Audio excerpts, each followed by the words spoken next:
사랑하는 우리 아버지 하나님, 주의 은혜를 진심으로 감사하고 오늘도 귀한 성도님들과 함께 이처럼 정말 우리가 예배로 주님 앞에 있습니다. 말씀하옵소서. 우리가 듣고 그 말씀을 듣고 지키겠나이다. 하나님, 우리 한 사람 한 사람에게 직접 말씀하시고 은혜를 베풀어 주옵소서. 예수 이름으로 기도합니다. 아멘. 아멘. 지난주에 이어서 오늘은 사도행전 19장 계속 공부하게 되는데 에베소에서 일어난 일인데 그 가운데 특별히 두란노 서원, 우리 잘 알죠. 두란노 서원의 제자훈련 이야기가 오늘 본문입니다. 참고로 먼저 말씀을 드리면 에베소 교회는 교회사적으로 상당히 매우 중요한 교회예요. 아주 중요한 교회인데 요한계시록 2장과 3장을 보시게 되면 이제 소아시아 7교회를 향한 그 성령님의 편지가 있죠. 우리가 잘 알죠. 그 가운데서 첫 번째 편지가 바로 에베소 교회를 향한 편지예요. 근데 그 에베소 교회를 향해서 편지를 할 때 많은 칭찬들을 해주셨어요. 그들의 행위와 수고와 인내와 악한 자를 용납하지 않은 것과 거짓된 것을 드러낸 것, 그리고 주님의 이름을 위해서 참고 견디고 게으르지 않은 것, 이런 많은 칭찬을 해주신 후에 그런데 내가 너에게 한 가지 책망할 게 있다고. 그리고 무슨 말씀해 주셨어요? 너희가 처음 사랑을 버렸다. 처음 사랑을. 그러니까 너희가 이제 어디서 떨어진 것을 다시 생각하고 회개해서 돌이켜라. 그렇게 말씀하시는 장면. 참 그런 거 보면 에베소 교회는 귀한 교회예요. 그 많은 것 가운데 칭찬은 참 많은데 책망은 하나니까. 만약에 우리가 주님 앞에 섰을 때 책망이 한 가지만 있다? 괜찮은 거죠. 한 가지뿐이겠습니까? 많겠죠. 수도 없이 많을 수도 있겠죠. 또 하나, 저는 개인적으로 에베소서를 참 좋아합니다. 참 중요하게 생각합니다. 왜냐하면 혹시 여러분 우리 개척 때부터 같이 계셨던 성도님들 기억하실지 모르는데 제가 개척하면서 제일 먼저 했던 설교가 에베소서였었어요. 그 이유는 에베소서는 교회론을 이야기하고 있거든요. 물론 우리 교회 잘 알아요. 그런데 정말 교회가 무엇인지에 대해서 신학적으로나 정말 이렇게 깊이 있게 체계적으로 잘 아는 성도님들이 그리 많지 않아요. 근데 그 에베소서가 교회에 대해서 아주 잘 설명을 해줘서 너무 감사하고요. 또 에베소서가 중요한 또 하나는, 에베소 교회가 중요한 또 하나의 이유는 바울이 다른 여러 선교지에서는 그렇게 오래 있지 않았어요. 예를 든다면 데살로니가 교회에서는 3주 있었어요. 고린도 교회에서는 1년 반 있었어요. 근데 에베소에서는 3년을 있었어요. 무려요. 그 어떤 곳에서도 이렇게 오래 있었던 곳이 없었어요. 가장 열정적으로, 그리고 두란노 서원에서 매일같이 그렇게 이제 복음을 전했던 모습을 우리는 성경을 통해서 알 수 있습니다. 바로 그 부분입니다. 오늘 가장 핵심적으로 바울이 어떤 사역을 했는지, 하나님이 우리에게 무엇을 말씀하시는지 살펴보기를 원합니다. 사도행전 19장 8절과 9절입니다. 두 절 같이 읽습니다. 시작. 바울이 회당에 들어가 석 달 동안 담대히 하나님 나라에 관하여 강론하며 권면하되 어떤 사람들은 마음이 굳어 순종하지 않고 무리 앞에서 이 도를 비방하거늘 바울이 그들을 떠나 제자들을 따로 세우고 두란노 서원에서 날마다 강론하니라. 아멘. 바로 이 사건은 언제 일어난 거냐면 지난주 7절까지 이야기인데, 우리가 아는 대로 바울이 왜 에베소를 방문했는데 자칭 예수의 제자라는 사람들을 만나게 됐죠. 근데 바울이 몇 마디 하다 보니까 이 사람들 예수 믿는 사람이 아닌, 믿음이 없어요 보니까요. 그래서 그들에게 복음을 전했죠. 너희가 믿을 때 성령을 받았느냐? 그게 뭐예요? 요한의 세례. 무슨 세례 받았냐? 요한의 세례요. 그리고 나서 복음 전하고 그들이 그 말씀을 믿고, 그리고 나서 함께 기도할 때 성령이 임함으로 그들이 방언다고 예언도 했더라. 이런 그 여파, 그 기세라고 얘기하기는 좀 어떻겠지만 어쨌든 그 사건에서 바울은 힘을 얻었던 것 같습니다. 그리고 회당에 들어가서 이제 석 달 동안 거기서 막 복음을 전하기 시작합니다. 강론을 합니다. 그런데 아까 읽었던 우리 9절에서 보니까 어떤 사람들이 있습니까? 마음이 굳은 사람들. 그 사람들이 비방하고 막 거기에 대해서 핍박하고 반박하고 막 이러는 거예요. 예수가 그리스도다, 뭐 예수 그리스도의 십자가, 뭐 부활 사건을 얘기해도 말도 안 된다, 거짓말하지 마라, 이건 이런 사기다, 막 얘기를 하는 거죠. 참 여기서 뭐 아무것도 아닌 것 같지만 마음이 굳었다는 표현, 여러분 우리가 예수 믿으면서 가장 제일 첫 번째로 우리가 기본적으로 해야 될 게 뭐냐면 열린 마음을 갖는 거예요. 여러분, 열린 마음. 근데 얼마나 세상에는 비판적인 마음을 가진 사람들이 많은지 모릅니다. 얼마나 삐딱한 마음을 가진 사람들이 많은지 모릅니다. 누가 얘기를 해도 그냥 고지고대로 듣지 않고 꼭 거기에 대해서 뭔가 토를 달고 거기에 대해서 비방하고 거기에 대해서 이렇게 욕을 하는 사람들이 있거든요. 예, 근데 오늘 성경에서 바로 그런 사람들이 있었다. 예, 근데 그런 사람들은 이제 바울도 어떻게 못해요. 예, 성령님도 어떻게 못해요. 결국 떠났다고 오늘 성경에서 이야기하죠. 예. 근데 저는 뭐 우연인지는 모르겠지만 어제 조선일보 기사를 보는데, 인터넷으로 보는데 아주 그 헤드라인으로 탑 기사에 정말 이상한 단어가 하나 나왔어요. 무슨 여혐? 무슨 단어야 이게. 예, 한국에서는 이렇게 약자를 많이 써가지고 아마 그런 것 같은데, 사건은 이겁니다. 한 고속버스 운전사가 선행을 했습니다. 예, 고속버스 운전사가 이제 버스를 몰고 가기 바로 한 몇 분 전인데, 그 버스 앞에서 그냥 군인 한 사람이 왔다 안절부절을 못하고 있는 거예요. 예, 그래서 물어봤답니다. 왜 그러고 다니냐고. 그랬더니 자기는 지금 특별 휴가, 청원 휴가, 예, 할머니가 너무 위독하셔서 청원 휴가를 받아서 나왔는데 고향을 가야 하는데 표가 없다는 거예요. 표를 구입을 못해서 지금 고향을 못 가게 생겼다고 막 왔다 갔다 안절부절하는 모습을 보고, 그 운전기사가 그 군인 아저씨를 데리고 버스로 들어와서 승객들에게 양해를 구했습니다. 이러이러한 형편인데 혹시 이분을 우리가 모시고 가도 되겠습니까? 자리는 없지만 마침 내 옆에 그 버스 안내양이 앉는 자리가 있습니다. 뭔지 알죠? 이렇게 자리 이렇게 피는 거, 그죠?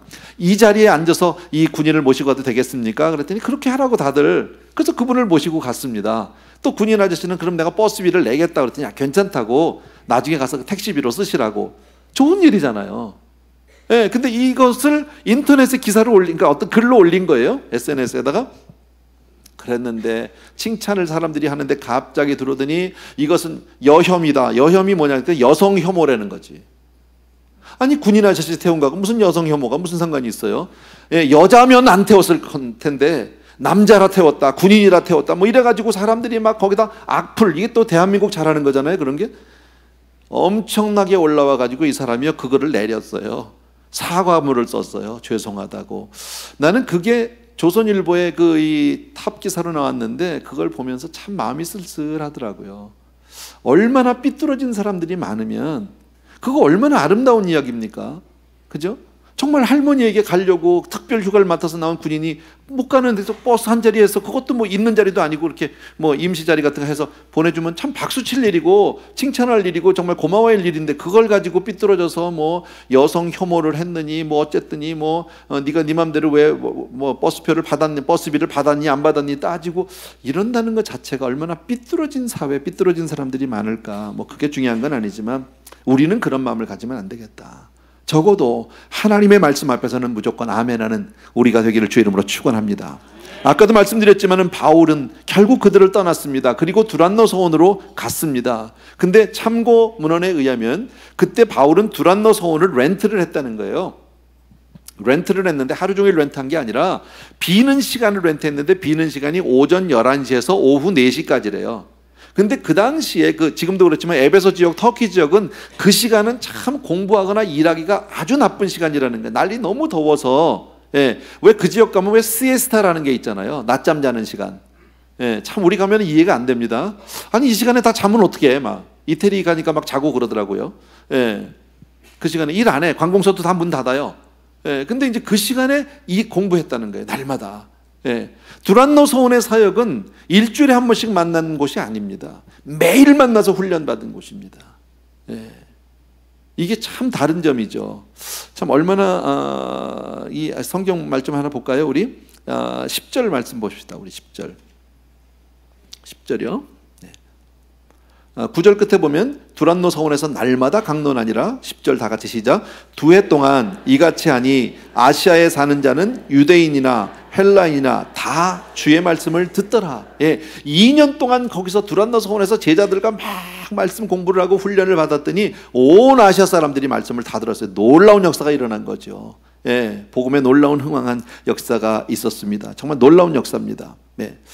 이 두란노 서원에서의 이 훈련은, 말씀 공부는 단순히 에베소 교회가 개척된 것뿐 아니라 에베소를 넘어서 소아시아 7교회로 가는 원동력이 되었다라고 볼 수 있습니다. 자, 그렇다면 어떻게 해서 에베소에서 이런 놀라운 역사가 있었을까? 어떻게 이렇게 정말 복음의 이 확산이 있었을까? 예. 뭐 정확한 설명이 성경에는 없지만 이것이 바로 예수님의 방법이 아닌가 이 생각을 해봅니다.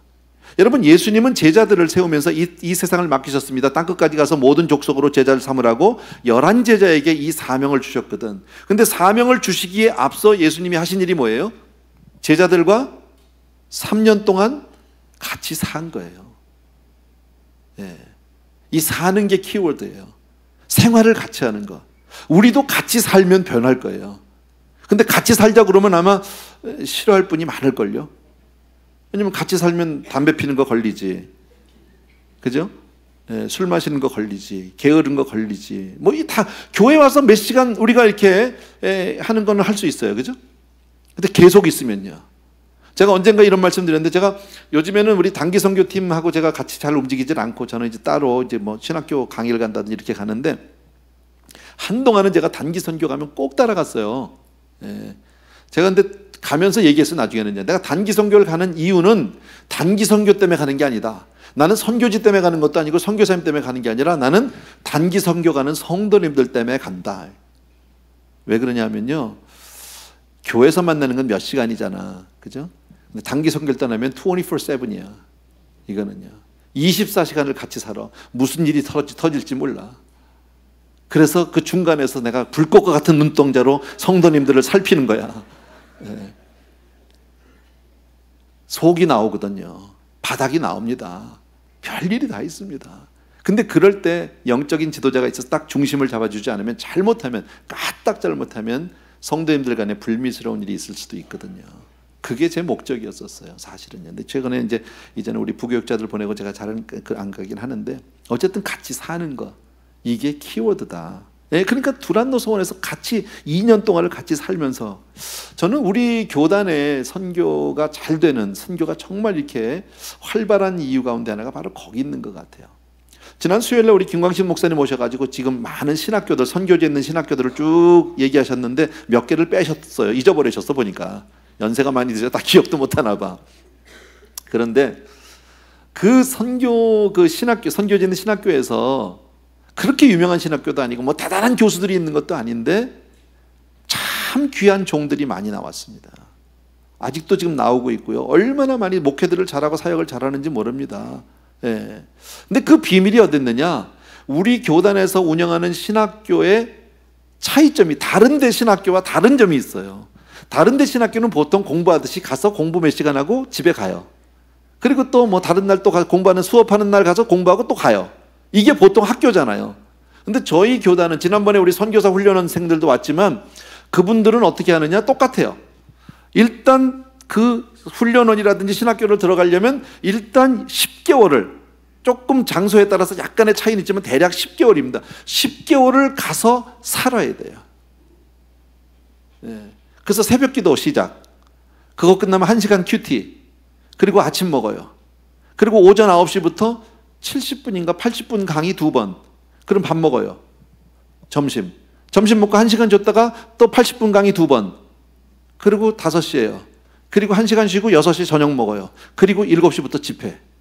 이게 Monday, Tuesday, Wednesday, Thursday. 그 다음에 Friday 점심까지 하고 오후에는 시험 봐요. 나는 죽는다니까 가면요. 네. 그렇게 돌려요. 그리고 집에 갈 수 있는 사람은 주말에 가서 빨래 해가지고 오는 거예요. 그리고 월요일부터 또 그렇게 10개월을요. 예외 없어요. 누구도, 어느 나라 사람도 예외 없이 일단 새벽 기도 나오면 다 무릎 꿇고 주여 삼창하고 해요. 소련 사람도 주여, 인도 사람도 주여, 예. 어디 캄보디아 사람도 주여, 다 주여야 여기는요. 무조건 이건 훈련이니까 예외 없어요. 밥 먹기 전에 성경 구절 외워야 돼요. 전부 암송합니다. 근데 첫날은 한 주간, 첫 주는, 둘째 주는 하나 더해서 2개, 셋째 주 되면 3개, 넷째 주 되면 4개. 10개월이면 얼마나 많이 외우겠어요? 밥 먹기도 힘들어요. 10개월쯤 되면요. 늦게 가면, 그러니까 강사로 가더라도 좀 빨리 가야지. 이게 학기 후반에 가면요, 밥 먹기 전에 그걸 다 외우고 먹어야 되니까 나는 얼마나 힘든지 몰라요. 기다려야 되는데 암송도 전부 지네나라 말로 하잖아. 네, 서가지고. 그러면 그걸 계속 같이 서 있어야 돼. 밥도 못 먹고. 훈련소예요, 훈련소. 또 하나 다른 점이 바로 뭐냐면, 김광신 목사님이 강사를 선정을 세울 때 반드시 당신의 제자가 아니면 안 세우세요. 사실 터키 같은 데 가니까 선교사님들 참 많이 계시더라고요. 그럼 거기 있는 현지 선교사님들이 와서 강의해 주시면 쉽잖아요. 편안하고. 근데 그걸 안 하세요. 그분들을 못 믿는다는 게 아니라 같은 영성을 갖게 하기 위해서는 내 제자여야 된다는 거예요. 그래서 꼭 저희들 보러 가라는 거죠. 그래서 가라고 자꾸. 지난주에도 와서 그 얘기 하셨잖아. 예, 더 보낸다고. 그래서 나는 속으로 목사님 살살 하세요. 그러고 말았는데 그런 거예요. 근데 그렇게 같이 살고 같은 영성을 가지고 훈련받는 데서 사람이 변화가 되더라는 거죠. 여러분. 예. 그런데 주님이 어떤 사람을 쓰십니까? 변화된 그 소수의 사람을 통해서 하나님은 역사하세요. 많은 숫자가 일을 하는 게 아니에요. 진짜 보고만 해서 변화받은 그 사람이 하나님의 일을 감당하게 되는 줄로 믿습니다. 예, 그래서 아시아에 사는 자나 유대인이나 헬란이나 다 주의 말씀을 듣더라 그랬습니다. 예, 모든 사람이 주의 말씀을 들었다는 얘기는 이들이 막 공부하다 말고 막 전도 나갔다 그런 뜻이 아닙니다. 이 많은 사람들이 와서 본 거예요. 소문이 난 거예요. 진짜 말씀대로 살려고 하니까, 정말 말씀대로 살고 그 말씀에 순종하려고 하니까 사람들이 관심을 갖게 되고 와서 진짜 예수 믿는 사람들 보고 싶다라는 거예요. 여기서 우리 한 가지 배울 게 있어요. 요즘에 정말 기독교의 위상이 참 말이 아니에요. 그죠? 세상 사람들의 손가락질 대상이 됩니다. 여러분, 이 이야기는 왜 그럴까요? 그 사람들이 볼 때 우리가 가짜라는 거예요. 너나 나나 다를 게 없다라는 거예요. 네가 뭐 그렇게 대단하냐는 거예요. 너 교회 나가는 거 왜 네가 나보다 난 게 뭐야? 이 얘기거든요. 쉽게 말하면요. 예. 자, 이럴 때 우리가 정말 전도할 수 있는, 우리가 정말 이 복음을 전할 수 있는 놀라운 방법은 바로 뭐냐면요, 진짜 말씀대로 사는 거예요. 다른 길이 없어요. 소문내서 프로그램을 가지고 뭐 영화배우 불러오고 가수 불러와서 뭐 번쩍번쩍 한다고 되는 문제가 아니에요. 이건요. 진짜 우리가 말씀으로 살면, 복음대로 살면 사람들은 오게 되어 있다라는 거예요. 여러분, 왜? 사람들은 진짜를 보고 싶어 하니까. 가짜 말고. 너무 많은 짝퉁이 있다는 거예요. 그거 말고. 여러분, 솔직히 우리도 교회를 나가면서, 우리도 뭐 예수 믿으면서 그러잖아요. 많은 교회가 있고 많은 목회자가 있고 많은 성도님들이 있어요. 근데 갈 교회가 없어. 안 그래요? 교회가 그렇게 많은데 갈 교회가 없어요. 그렇게 많은 목사들이 있는데 믿을 놈이 없어. 이게 요즘의 실상이라고. 여기서 우리가 잘하는 것밖에 없어요. 진짜 처음으로 돌아가고 기본으로 back to basic이에요. 정말 기본 원리에 따라서 그렇게 살아주는 것. 그럴 때 하나님이 우리를 통해서 역사하게 될 줄로 믿습니다. 자, 11절과 12절 보십시오. 같이 읽습니다. 시작. 바울이 하나님의 손으로, 죄송합니다. 거꾸로. 하나님이 바울의 손으로 놀라운 능력을 행하게 하시니 심지어 사람들이 바울의 몸에서 손수건이나 앞치마를 가져다가 병든 사람에게 얹으면 그 병이 떠나고 악귀도 나가더라. 놀라운 역사가 일어난 거죠. 예. 바울을 통해서 병든 자가 낫기 시작하고 귀신이 쫓겨나고, 심지어는 막 손수건만, 손수건 나도 이거 좀 되면 좋겠어. 어디 이렇게. 예. 예. 땀도 좀 닦고 이렇게 해서 나가면 뭐 병도 낫고 그럼 좋겠어요. 예. 왜 이런 일이 있었을까요?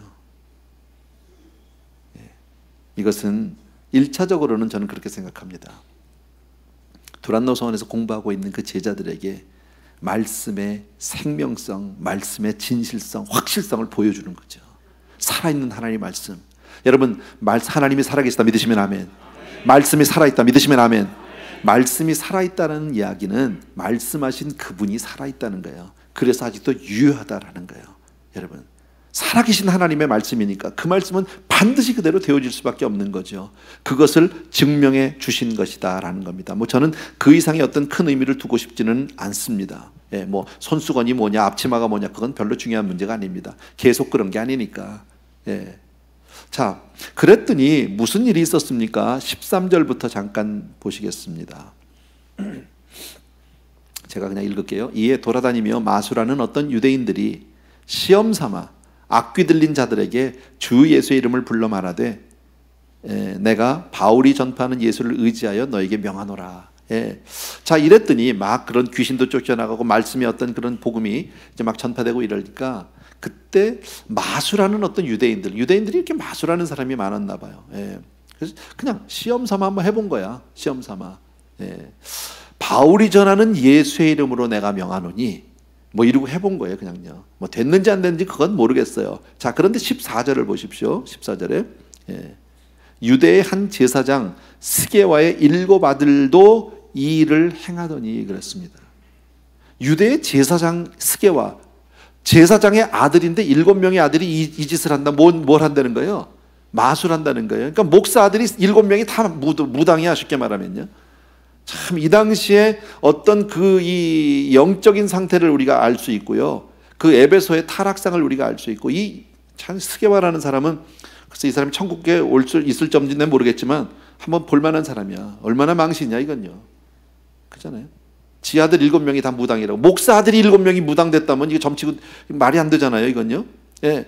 그러니까 이 아들들도 뭐 한 거예요? 자기들도 나도 바울의 말하는 예수의 이름으로 명하노니 하고서는 귀신 들린 사람에게 했어요. 그랬더니 무슨 일이 있습니까? 15절에 악귀가 대답하여 이르되 내가 예수도 알고 바울도 알거냐 너희는 누구냐 하며 악귀 들린 사람이 그들에게 뛰어올라 눌러 이기니 그들이 상하여 벗은 몸으로 그 집에서 도망하는지라.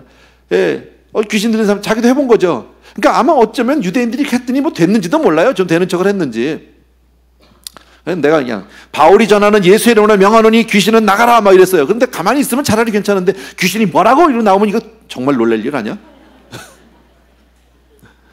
내가 바울도 알고 예수도 하는데 넌 누구냐고. 얼마나 놀랐겠어요. 그들이 그냥 확 뛰어올라가지고 그냥 7명을 다 막 쥐어 뜯어놔가지고 빨가벗고 도망갔다는 얘기지. 개망신한 거죠 여러분.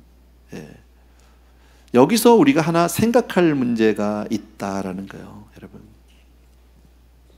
지금 이 사람들은 아까 마수라는 유대인도 그랬고 이 제사장 스게와라는 사람의 아들들도 똑같은 짓을 한 거는 바로 뭐냐면요, 흉내만 낸 거예요. 신앙은 흉내낼 수 있는 게 아니에요 여러분. 예. 주문을 외운다고 되는 문제가 아니에요. 때로는 조화가 더 이쁠 수도 있어요. 더 진짜 같아 보일 수도 있어요. 그러나 벌은 안 와요. 나비도 날라오진 않아요. 열매도 물론 없고요. 그죠? 예. 우린 어렸을 때 이런 동화를 읽은 적이 있어요. 예. 제목은 다 잊어버렸는데 열려라 참깨. 아시죠? 근데 어떤 사람이 열려라 참깨 그걸 해야 되는데 그걸 잊어버렸어. 그래서 뭐 해요? 열려라 호두, 열려라 사과, 예, 열려라 망치, 뭐 여러 가지 막 해요. 안 돼. 근데 딴 사람이 가서 열려라 참깨 하니까 쫙 열렸어. 이건 뭘 얘기합니까? 주문만 외우면 되는 거예요. 내용은 상관없어요. 열려라 참깨를 하는 사람이 누구냐는 아무 관심이 없어요. 참깨만 하면 되는 거예요. 신앙은 그런 게 아니라는 거예요. 나사렛 예수의 이름으로 명령하는 게 할 수 있어요. 그러나 하나님은 무엇을 물어봅니까? 네가 예수의 이름을 사용하는 네가 누구냐는 거예요. 나하고 무슨 관계냐는 거예요. 근데 지금 이 마술하는 사람들, 스게와 제사장의 아들들이 한 건 뭡니까? 하나님하고는 아무 관계가 없어요. 주문만 해온 거예요. 그랬다가 귀신이 확 알아본 거죠. 예, 이 사건은 참 놀라운 사건인데 우리에게 시사하는 바가 크다라는 겁니다. 지금 마치 이 시대의 크리스천들의 모습이 어쩌면 이들의 모습과 흡사하지 않느냐라는 거예요 여러분. 사실 영적인 타락, 종교적인 타락, 정말 타락한 사람이 내가 타락했다는 사실을 알기만 하면 그 문제를 해결하는 건 그리 어려운 문제가 아니에요. 회개하고 돌아서면 되니까. 근데 문제는 바로 뭐냐면 타락한 종교인들의 특징이 뭐냐면 자기들은 잘하고 있다고 생각하고 있다는 거죠. 나는 아무렇지도 않다, 괜찮다고 생각하고 있기 때문에 그런 거죠 여러분. 말라기에 보면 이 말씀이 나와요. 말라기 1장을 한번 여러분이 봐주시면 좋겠습니다. 성경에 나올 겁니다. 7절부터요. 제가 읽을 테니까 여러분 눈으로 귀로 함께 읽어주시면 되겠습니다. 너희가 더러운 떡을 나의 제단에 드리고도 말하기를 우리가 어떻게 주를 더럽게 하였나이까 하는도다. 이는 너희가 여호와의 식탁은 경멸히 여길 것이라 말하기 때문이라. 만군의 여호와가 이르노라. 너희가 눈먼 희생제물을 바치는 것이 어찌 악하지 아니하며 저는 것 병든 것을 드리는 것이 어찌 악하지 아니하냐. 이제 그것을 너희 총독에게 드려보라.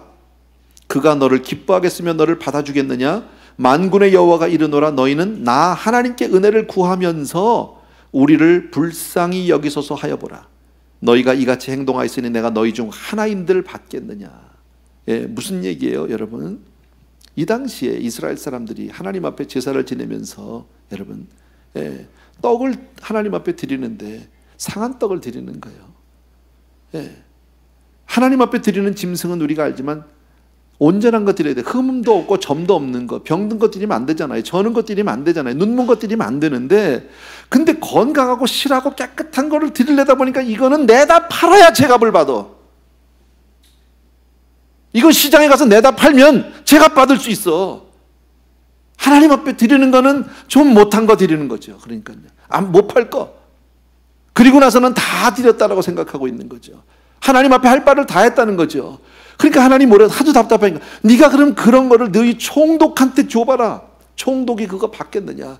그래 놓고 나서도 너희들이 급하면 하나님 나 좀 도와주세요, 하나님 나 좀 살려주세요 한다면 내가 너희 가운데 하나라도 받겠느냐 라고 이렇게 말하는 거예요. 여러분, 우리 다 알아요. 이거요.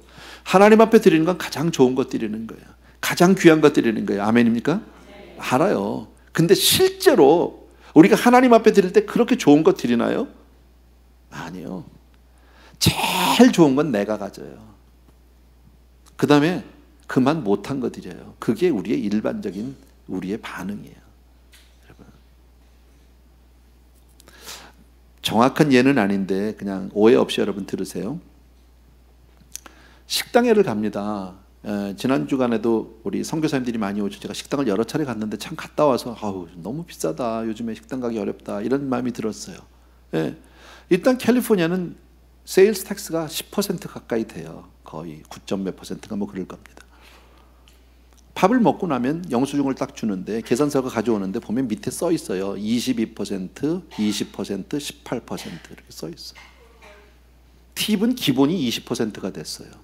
그러면 밥을 사 먹으려면 텍스 내야 되고 팁 내면 30%의 기본이야. 싸지 않아요. 예. 자, 밥 먹고 나서 우리가 팁을 낼 때 몇십 불씩 내요. 팁만. 또 혹시 뭐 우리 가운데 그런 분은 없기를 바라지만 술집에 가면 몇백 불, 몇천 불도 내요. 팁으로. 교회 오면요. 1불, 5불짜리 꺼내놔요. 돈 액수, 여러분에게 헌금 많이 해달라는 얘기를 하는 게 아닙니다. 하나님과 나와의 관계, 하나님 앞에서의 나의 태도를 얘기하는 겁니다. 그게 우리의 신앙이에요. 우리 옛날에 그런 우스갯 말도 있잖아요. 100불짜리가 나는 맨 술집만 돌아다니다 왔다고. 뭐. 10불짜리 나는 맨 백화점만 다녔다고. 1불짜리 난 교회밖에 간 데가 없어. 뭐 그랬다며 돈들이. 저는 사실 한 몇 주 전에 참 가슴 아픈 일이 있었어요. 우리 자녀들이 한 학기가 이제 학년이 바뀌어서 한 학기가 올라가는 그 주였었어요. 주일 예배를 마치고 났는데 보고가 왔어요, 저한테. 우리 중등부 이야기예요. 중등부에서 예배를 마치고 나서 헌금 계수를 했는데 헌금 함에서 빈 봉투가 3분의 1이 나왔어요. 이걸 어떻게 이해해야 될지 모르겠더라고요. 가슴이 답답해서 며칠을 고민을 했어요. 잘은 모르겠지만 어쩌면 아이들이 뭐 꼭 새학기 올라간 이제 중학교 1학년 학생들의 이야기다라고도 제가 단언할 수는 없는데 그냥 제가 생각했던 거는 그래요. 어쩌면 초등학교까지는 부모님들이 헌금을 그냥 준비해 주지 않았을까? 혹은 그냥 차에서 내리면서 야 헌금해라 그래서 1불짜리 하나 뭐 주지 않았을까? Maybe. 아닐 수도 있겠지만요. 네. 근데 중학교 들어가면서 어쩌면 부모님들이 바쁘니까 잊어버리고 안 챙겨준 것 같아. 늘 하던 대로 왔는데 중학생이 됐어. 근데 헌금을 하게 되는데 헌금함에 들어가는데 안 가지고 온 거죠. 없어요.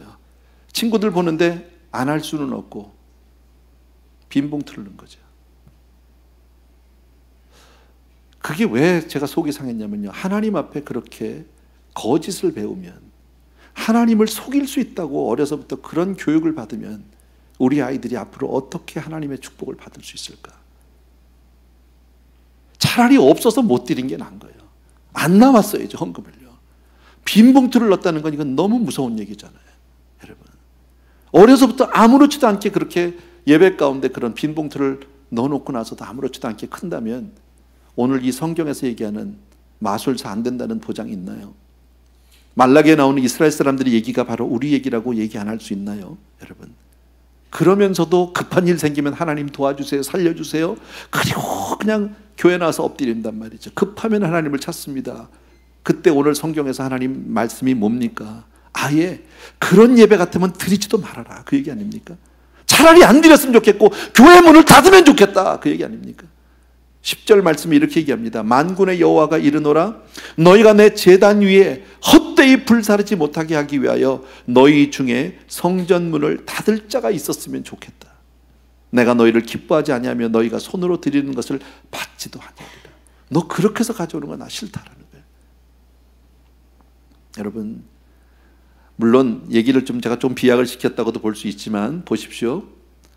오늘 마술하는 사람들, 스게와 제사장의 아들들이 주문만 외우면 할 수 있다, 흉내만 내면 된다라고 생각을 한 거죠. 비낭알이죠.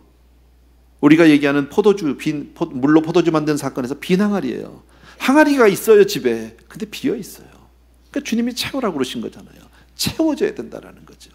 근데 문제는 비낭알이 갖다 놓고 나는 괜찮다라고 하는 게 그게 문제인 거죠. 왜? 나는 교회를 오래 다녔으니까. 나는 오늘도 교회를 왔다 가니까. 나는 집에 성경책도 있으니까 읽지는 않았어. 솔직히요. 성도님들 집에 가면 성경책 많아요. 다 보셨나요? 여러분, 성경 읽기반을 하자고 해도 왜 성도님들이 손뜻 못합니까? 힘들거든요. 귀찮거든요. 그렇게 묵지는 게 싫거든요. 차라리 집에서 빈들빈들하는 게 낫거든요. 여러분. 근데 신앙은 껍데기만으로 되는 게 아니다라는, 여러분. 그러면서도 나도 모르게 나는 괜찮다고 착각하는 거, 이게 무섭다는 거죠. 여러분, 하나님 우리에게 눈을 2개를 주셨는데 안타깝게도 우리 눈은 나를 볼 수가 없어요. 자기 자신을 못 봐요. 나를 보려면 꼭 거울을 통해서 나를 볼 수밖에 없어요. 나를 볼 수 있는 거울이 뭘까요? 하나님 말씀이에요. 여러분, 우리가 하나님의 말씀을 읽고 그 말씀을 듣고 그리고 냉정하게 내 자신을 살펴볼 수 있게 되기를 바랍니다.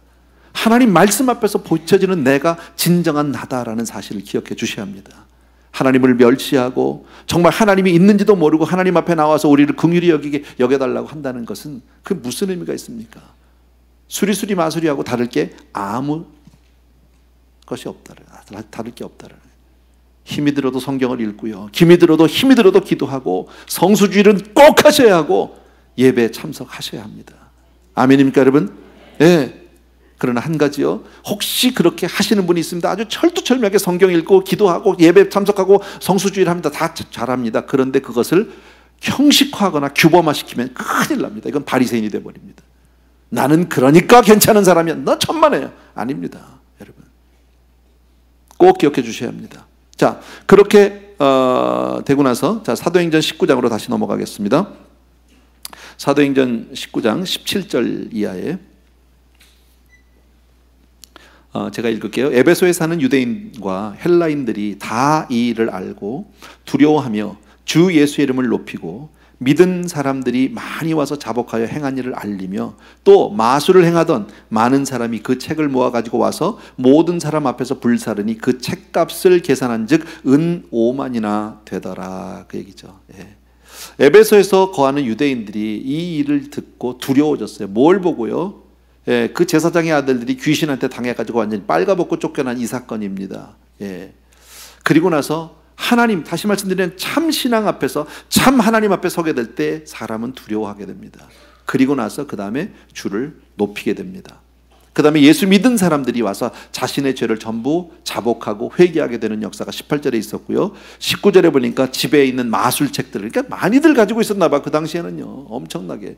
요즘으로 말하면 뭘까요? 이게 마술이요. 마술하는 책. 요즘엔 마술은 안 하겠지만 여러분요, 그런 게 있겠죠. 하나님 원치 않는 것들 다 가지고 나와서 불질렀어요. 다 탔는데 얼마쯤 된다고? 은 5만이래요. 은 5만이 얼마인지는 잘 모르겠어요. 그 밸류가 얼만큼 되는지는 모르겠지만 상당히 많은 돈이다. 이것을 통해서 우리가 하나 알 수 있는 게 뭘까요? 안 믿는 사람들이요, 다 헛된 데 이렇게 돈 쓰고 앉았다는 거지. 아무 쓸데없는 데 돈 쓰고 앉았어요. 뭐에다 쓰는지 몰라. 예. 20절 읽고 마칠게요. 다 같이요. 시작. 이와 같이 주의 말씀이 힘이 있어 흥왕하여 세력을 얻으니라. 주의하실 것 하나 있습니다. 이와 같이. 자, 지금 무슨 사건입니까? 바울이 두란노 서원에서 2년 동안 제자 훈련을 했고 그 소문이 났고 많은 사람들이 왔고 그 가운데 하나님의 놀라운 기적의 역사들, 병 고치는 역사, 귀신 쫓겨나가는 역사들이 있었다.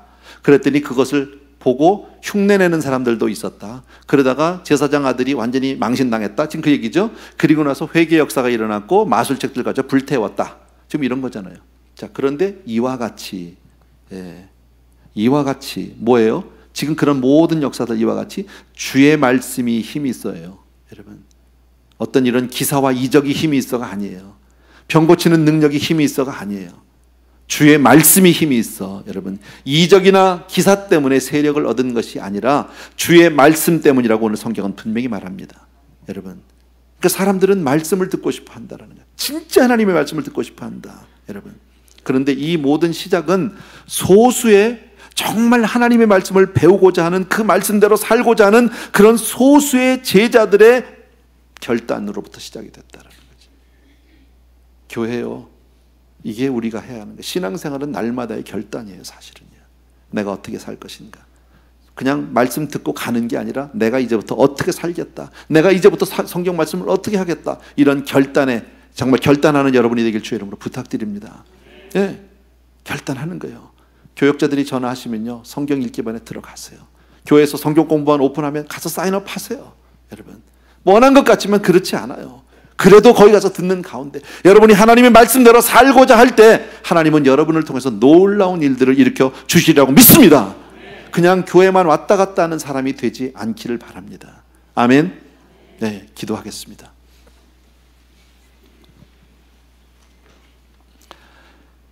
사랑하는 우리 아버지 하나님, 오늘은 두란노 소원의 제자 훈련을 통해서 우리의 모습을 보게 하십니다. 어쩌면 우리는 훈련되지 않은 모습들이 너무나 많은 것 같습니다. 교회를 다닌 그저 경험으로만, 관록으로만, 어쩌면 아버지하며 연수만 자랑하고 나의 직분됨을 자랑하고 나이 든 것만을 자랑할 때가 얼마나 많이 있었는지 모릅니다.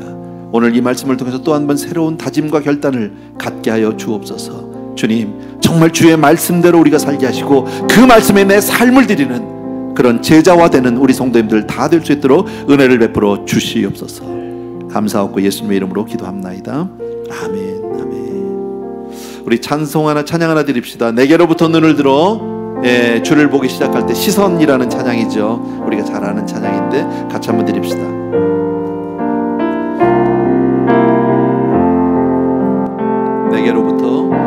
내게로부터 눈을 들어 주를 보기 시작할 때 주의 일을 보겠네.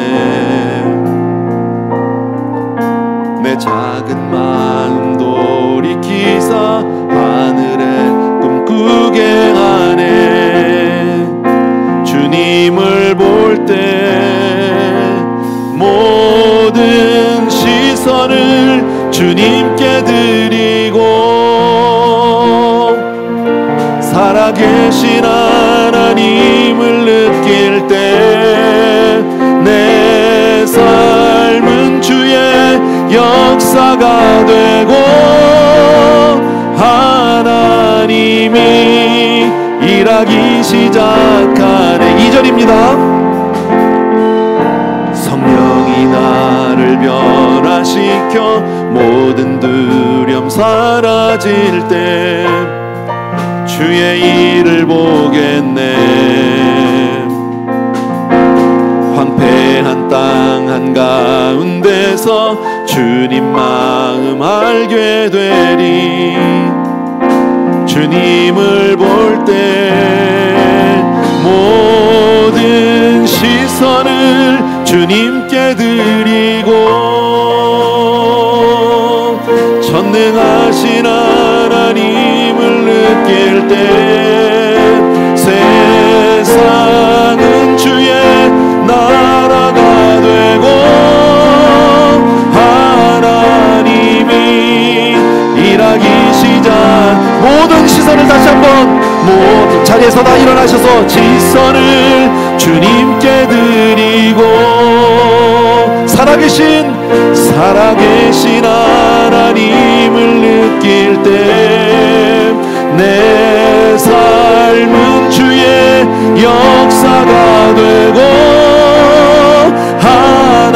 하나님이 일하기 시작. 다시 한 번만 모든 시선을 주님께 드리고 전능하신 하나님을 느낄 때 전능하신 하나님을 느낄 때 세상은 주의 나라가 되고 하나님이 일하기 시작하는. 아멘. 은혜로우신 아버지 하나님, 정말 우리의 모든 시선을 주님께 드릴 수 있도록 은혜를 베풀어 주옵소서. 오늘 두란노 서원에서의 제자 훈련이 그저 한때 이야기가 아니라 우리에게도 그러한 역사가 일어나게 하여 주시기 원하고, 우리 성도님들 심령 가운데 정말 주의 말씀을 사모하고 그 말씀을 익히고 배우고 그 말씀대로 순종하고자 하는 그런 열정이 있게 하여 주시옵소서. 아버지, 정말 오늘도 예배 주심을 진심으로 감사하고, 예배 가운데 하나님 주의 음성을 듣게 하심을 감사하고, 이 시간 주여 정말 귀한 예물들을 통해서 우리의 삶을 보고하고 드리게 하시니 진심으로 감사합니다. 주여 내 삶을 주께로 올려드립니다. 받아 주시옵소서. 이제는 우리 주 예수 그리스도의 은혜와 하나님 아버지 극진하신 그 사랑하심과 성령님의 오늘도 기름 부어서 축복하시고 주의 손으로 붙들어 사용해 주시는 놀라운 은총이 이 자리에 있는 모든 사랑하는 성도님들을 위해 이제로부터 영원토록 함께 계실지어다. 아멘.